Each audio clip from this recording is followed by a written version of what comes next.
This video just shows you a few of the theoretical ideas surrounding the programming that you might see in the exam. So the first thing to notice about this program is the first thing it's got is a code comment. So code comments start with a hashtag. So hash code comment, and this just says this program adds exam scores, so it just tells me what the program's doing. It doesn't run, doesn't do anything apart from tell me what the program does. So I've just added a comment, so that's the first thing to notice. The next thing here is I've got some variables. So a variable is an identifier, so a name that holds a value. The value can change. So I've set exam score to be equal to 0. So what a variable means is that whatever's on the left-hand side takes the value of whatever's on the right-hand side. So at the moment, exam score is 0. I've then made exam score to be equal to a user input. So the user's inputting something here, and I've made it an integer. So an integer is a whole number. So that means whatever they enter in here, it's going to convert it to a whole number. So it says enter an exam score and -1 to end. So if they put a negative number in, it will end the program. I've then got two other variables. One's called score count and one's called total score. And score count is going to hold the number of scores we've put in, and total score is going to hold the total that we are adding up. So we're going to add all the numbers into the total score. So you'll notice that the variable names I've used are appropriate. So they say something about what their role is.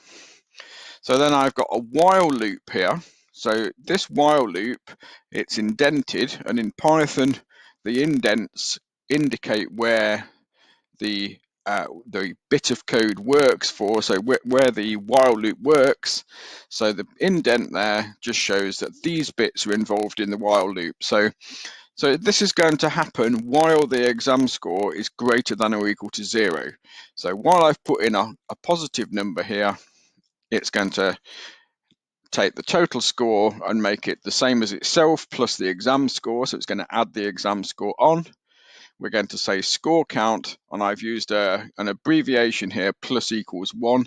It's the same as saying score count equals score count plus 1. So I've done it two ways there just to show that there's a different way of doing it. Then exam score again equals integer, enter another exam score. So we've added it together and we enter another one. So this loop will keep running like this.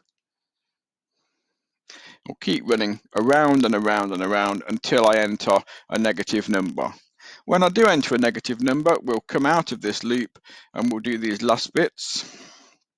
Exam score gets exam score plus 1. Average score equals total score divided by the score count. And then we're just going to print them out. And so that's what this program does. So there's several points that might be useful to you in the exam in this.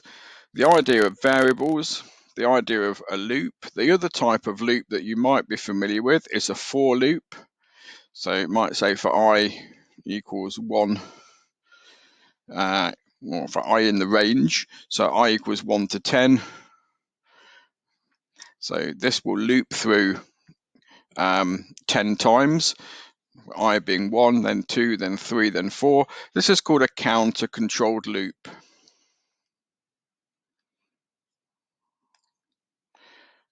Counter-controlled. Whereas this loop is a loop that's controlled by this value. So it's controlled by whatever value we put in. So it's going to continue.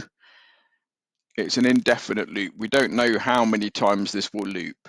Depends how many numbers I put in. For this one, we know it will loop 10 times. Counter-controlled loop, sometimes called a for loop. So that's the difference. It'd be useful to know that difference.